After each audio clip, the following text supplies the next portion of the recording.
बिस्मिल्लाहिर्रहमानिर्रहीम। अस्सलामुअलैकुम my YouTube family, क्या हाल है। उम्मीद है आप सब लोग अल्लाह के फजल से ठीक ठाक होंगे। मैं हूं मुस्कान खान और मैं आप सब लोगों को अपने चैनल मुस्कान डेली कुकिंग पर वेलकम करती हूं। हमेशा की तरह आज भी मैं आप लोगों के लिए बहुत ही यूनिक रेसिपी लेकर आई हूं कि अगर आप लोगों के घर में एक अंडा है तो सारे घर वालों के लिए नाश्ता बनाकर सबको हैरान कर दे और सब हैरान हो जाएंगे कि ये एक अंडे से आपने इतना लजीज और मज़ेदार नाश्ता जो है वो कैसे बनाया। दूसरे ये कि ये इतना क्रिस्पी होगा, मैं आप लोगों को तोड़कर भी दिखा रही हूँ। और फिर आप इसको चाय के साथ मेहमानों को पेश कर सकते हैं, आप लोग किसी दावत में रख सकते हैं और इसके अलावा ये है कि आप बच्चों को लंच बॉक्स में भी दे सकते हैं। तो चलिए देख लेते हैं कि इसे कैसे बनाना है। बिस्मिल्लाहिर्रहमानिर्रहीम। तो यहाँ पर सबसे पहले इसको बनाने के लिए हम एक डो बनाएंगे। तो उसके लिए हम यहाँ पर 1 कप मैदा लेंगे और मैदे को आपने छान कर लेना है और इसके साथ ही हमने हाफ टी स्पून नमक डालना है। दोनों चीज़ों को आपने बहुत अच्छी तरह से मिक्स कर लेना है और मिक्स करने के बाद आपने 1 खाने का चम्मच घी डालना है या ऑयल डालना है। अगर घी डालेंगे तो वो भी इतना ज़्यादा पिघला हुआ नहीं होना चाहिए। अगर ऑयल डालना है तो फिर आपने 1 खाने के चम्मच से थोड़ा सा ज़्यादा डालना है, जिस तरह आप लोग वीडियो में देख रहे हैं कि ये मेजरिंग चम्मच है, इससे भी डाल सकते हैं और जिससे हम चावल वगैरह खाते हैं उससे भी डाल सकते हैं। और यहाँ पर आपने घी डालने के बाद या ऑयल डालने के बाद अच्छी तरह से इसको मिक्स करना है ताकि सारा ऑयल जो है वो मैदे के साथ अच्छी तरह से मिक्स हो जाए। जिस तरह समोसे बनाते हैं ना हम लोग, बिल्कुल इसी तरह से आपने इसको अच्छी तरह से मसल लेना है। फिर आपने मुट्ठी बनाकर देखना है, अगर मुट्ठी बन जाए तो हमारा परफेक्ट आटा जो है वो तैयार हो गया।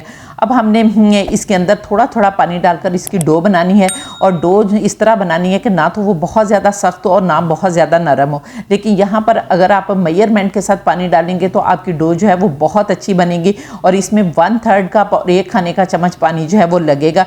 और इतना पानी डालकर आप इसकी अच्छी सी जो है वो डो बना लें। और जब आपकी अच्छी सी डो बन जाए तो फिर आपने 1 खाने का चम्मच ऑयल लेना है और उसे पूरे आटे के ऊपर अच्छी तरह से लगा देना है ताकि वो पापड़ी सी जो सिकरी सी आ जाती है ना वो ना आए। और फिर आपने इसको ढांप कर 15 मिनट के लिए रेस्ट पर रख देना है। जब तक हमारा आटा रेस्ट कर रहा है हम दूसरा काम कर लेते हैं। उसके बाद अब हम एक प्लेट लेंगे और अब वो काम शुरू होने लगा है कि एक अंडे से हमने नाश्ता कैसे बनाना है। तो यहाँ पर देखें हम एक उबला हुआ अंडा लेंगे और ये काफ़ी बड़े साइज़ का है। अगर आप लोगों के पास छोटा है तो फिर आप 2 भी ले सकते हैं, लेकिन एक ही अंडे से इंशाल्लाह मैं आप लोगों को बनाकर दिखाती हूँ। तो इसको हमने अच्छी तरह से कद्दूकश कर लेना है और अंडे को आपने हार्ड बॉईल करना है। हार्ड बॉईल करने के बाद आपने ठंडा कर लेना है और फिर कद्दूकश करना है। और इस तरह से कद्दूकश करके ये देखें माशाल्लाह अल्हम्दुलिल्लाह कितना प्यारा जो है वो कद्दूकश हो गया। अब हमने इसके अंदर कुछ ग्रीन मसाले डालने हैं, जिसमें 1 खाने का चम्मच हम बहुत बारीक प्याज डालेंगे और इसके साथ ही हमने 1 खाने का चम्मच सब्ज़ मिर्चें डालनी है। सब्ज़ मिर्चों में चूँकि विटामिन सी होता है तो इसलिए इनको आप ज़रूर डालें, बल्कि मुझे तो बहुत पसंद है, मैं बहुत ज़्यादा डालती हूँ। और अगर आप लोगों को ज़्यादा नहीं पसंद तो फिर आप कम भी डाल सकते हैं। और इसके साथ ही हम काफ़ी सारा या 1 खाने का चम्मच ही बारीक सब्ज़ धनिया डालेंगे। और अब हम इसमें कुछ मसाले डालेंगे, जिसमें हम 1/4 टीस्पून नमक डालेंगे, 1/4 टीस्पून हम धनिया पाउडर डालेंगे और 1/4 टीस्पून हम इसमें ज़ीरा पाउडर डालेंगे। और इसके बाद 1/4 टीस्पून हमने सुरख मिर्चें डालनी है। अगर आप लोगों को सुरख मिर्चें पसंद है तो आप सब्ज़ मिर्चें भी स्किप कर सकते हैं। अगर सब्ज़ मिर्चें ज़्यादा डालनी है तो आप सुरख मिर्चें जो है वो भी स्किप कर सकते हैं। इसके अलावा आप इसके अंदर चाट मसाला भी डाल सकते हैं, जिससे ये और ज़्यादा करारे बन जाएंगे। लेकिन आप लोग ये सारे मसाले जो हैं वो अपने टेस्ट के मुताबिक कम या ज़्यादा कर सकते हैं। अब हम इसको मिक्स करके साइड पर रख देंगे और इसके बाद अब हम एक स्लरी बनाएंगे, यानी एक घोल बनाएंगे, जिसके लिए हमने 1 टीस्पून भरकर कॉर्नफ्लोर लेना है और 1 खाने का चम्मच हमने घी लेना है। दोनों चीज़ों को बहुत अच्छी तरह से मिक्स करना है कि यकजान हो जाए और एक हमारी लई जो है वो तैयार हो जाए। तो इस लई को तैयार करके भी हम साइड पर रख लेंगे। ये लई कब हमने इस्तेमाल करनी है और क्यों करनी है ये मैं आप लोगों को आगे चलकर बताऊंगी। और इसके बाद अब हम अपने आटे को देख लेते हैं। बिस्मिल्लाहिर्रहमानिर्रहीम। अब हमने एक दफ़ा इसको अच्छी तरह से दोबारा से मसल लेना है ताकि सारी एयर वगैरह निकल जाए और फिर हमने इसको 5 हिस्सों में जो है वो तकसीम कर लेना है। अब हमने इसके छोटे छोटे पेड़े बनाने, जिस तरह रोटी का पेड़ा बनाते हैं इस तरह आपने गोल गोल पेड़े बना लेने हैं। यहाँ पर मैं सारे पेड़े बना लेती हूँ और फिर आप लोगों को दिखाती हूँ। तो छोटे छोटे ही पेड़े बनेंगे। तो ये देखें माशाल्लाह अल्हम्दुलिल्लाह मैंने सारे पेड़े जो हैं वो बना लिए हैं। अब हमने इनको ढाँप कर जो है वो रख देना है और एक पेड़ा उठाएंगे और एक पेड़े को फिर हमने हल्का सा जो है वो मैदा डस्ट करना है और मैदा डस्ट करके आपने इसकी बारीक सी रोटी जो है वो बेल लेनी है, बिल्कुल बारीक, जिस तरह हम रोटी बेलते हैं ना, तो जितनी बड़ी बेली जाएगी उतनी बड़ी आपने चौड़ी जो है वो रोटी कर लेनी है। तो यहाँ पर ये देखें बिल्कुल इस तरह से हम बेलते जाएंगे और ये हमारी रोटी जो है काफ़ी चौड़ी होती जाएगी। और यहाँ पर मैं आप लोगों को बताऊँ कि बहुत सारे मेरे व्यूअर्स जो हैं वो कहते हैं कि आप बहुत ज़्यादा बोलती हैं। अब मुझे ये बताएं कि मैं गूंगी बनकर किस तरह से आपको वीडियो जो है वो बनाकर दे सकती हूँ। और फिर ये कि कुछ काम की बातें होती हैं तो टिप्स होती हैं तो आपको बतानी भी पड़ती हैं। तो इसके लिए जो है वो आप मुझे कमेंट करके बताएं कि क्या इसका हल हो सकता है। तो यहाँ पर देखें इसी तरह हमने रोटियां बनाते जाना है और बना बना कर हमने रख लेनी है। अब मैं सारी रोटियां बना लेती हूँ और आपको दिखाती हूँ। ये देखें माशाल्लाह अल्हम्दुलिल्लाह मैंने सारी रोटियां एक ही दफ़ा बेल ली हैं और पांचों की पांचों आपने बेल लेनी है। अब हमने एक रोटी उठानी है और इसके ऊपर अब हमने जो घोल बना कर रखा हुआ है ना वो लगाना है। और यहाँ पर हम आप ब्रश की मदद से भी घोल लगा सकते हैं, इसके अलावा आप चम्मच की मदद से भी लगा सकते हैं, लेकिन यहाँ पर मैं हाथों की मदद से लगाऊंगी क्योंकि ये हाथ अल्लाह ताला ने हमें इसी काम के लिए दिए हैं। और सारी रोटी पर हमने घोल लगा लेना और फिर हल्का सा मैदा जो है वो छिड़क लेना है और फिर हमने दूसरी रोटी इसके ऊपर रखनी है। हम लेयर्स बनाएंगे इसकी।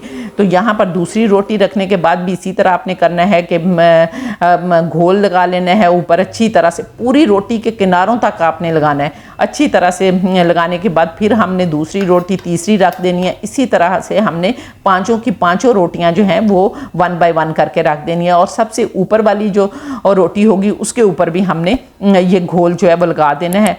और लगाने के बाद अब हमने इन रोटियों को इस तरह से फोल्ड करते जाना है, जिस तरह आप लोगों को वीडियो में नज़र आ रहा है। इस तरह से अपनी तरफ को रोल करते जाना है। और अच्छी तरह से रोल करने के बाद अब हमने इसके दोबारा से पीसीस बनाने हैं। अब यहाँ पर चाहें तो आप अपनी मर्ज़ी के मुताबिक जितने बनाना चाहते हैं ना उतने बना लें, लेकिन हमने बड़े बड़े नहीं बनाने, वो देखने में अच्छे नहीं लगते। तो यहाँ पर मैं 8 पीसीज इसके करने लगी हूँ। आप 5 भी कर सकते हैं, 6 भी कर सकते हैं।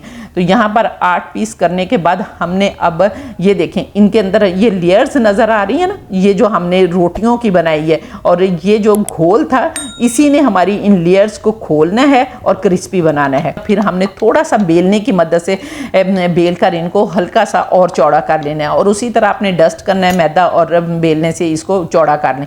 अब हमने जो फिलिंग बना कर रखी हुई है उसमें से 2 टीस्पून आपने फिलिंग लेनी है और वो इसके अंदर रख देनी है। और फिर आपने ऊपर से चुनट डालते जाना है, जिस तरह मैंने पहले भी बहुत सारे आप लोगों को पराठे बताए हैं इस तरह के फिलिंग वाले बनाने, पोटैटो फिलिंग की और बहुत सारी। तो इस तरह आपने ना रुमाली सी बना लेनी है। रुमाली सी बना के उस आटे को उतारना नहीं है बल्कि वहीं पर चिपका देना है और चिपका कर आपने फिर एक दफ़ा आटा हल्का सा डस्ट करना है और फिर हाथों की मदद से या हल्का सा बेलने की मदद से आपने इस साइज़ का, जिस तरह आपको वीडियो में नज़र आ रहा है ना, इतने साइज़ का आपने एक रोटी बेल कर रखते जाना है। इसी तरह आपने इसी तरीके से सारी रोटियां जो हैं वो बेल लेनी है। मैं सारी बनाती हूँ और आप लोगों को दिखाती हूँ।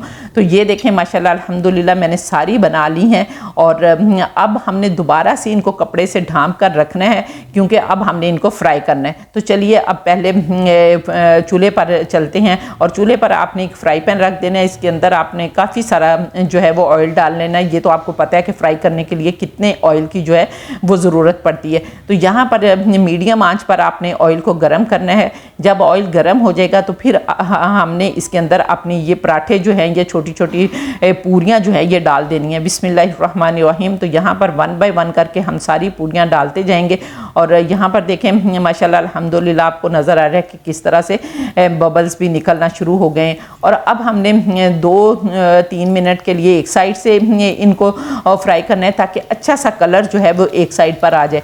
और फिर हमने इनको पलट देना है और पलट के हमने दूसरी तरफ से जो है वो हल्का सा कलर दे लेना है। इस तरह हमने अलट पलट करते हुए इनको बहुत अच्छा सा गोल्डन सा कलर दे लेना है। तो जब तक हमारे पराठे फ्राई हो रहे हैं आप लोग जल्दी से कमेंट करके बताएं कि आप लोग किस किस कंट्री से मेरी वीडियो वॉच कर रहे हैं। और माशाल्लाह जिसका भी बहुत ही अच्छा कमेंट होता है मैं उसे पिक भी करती हूँ और वीडियो में भी चलाती हूँ।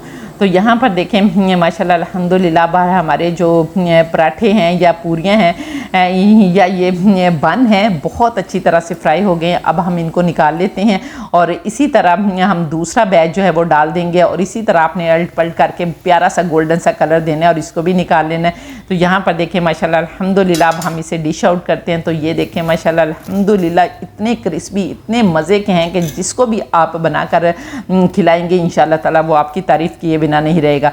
तो यहाँ पर बेख्तियार कहने को दिल कर रहा है फ़ाबिया ये लाई रब्बी को मतकज़िबन कि मेरे परवरदिगार ने कितनी प्यारी प्यारी नेमतें दी हैं जिनको हम बनाते खाते और अल्लाह का शुक्र अदा करते हैं।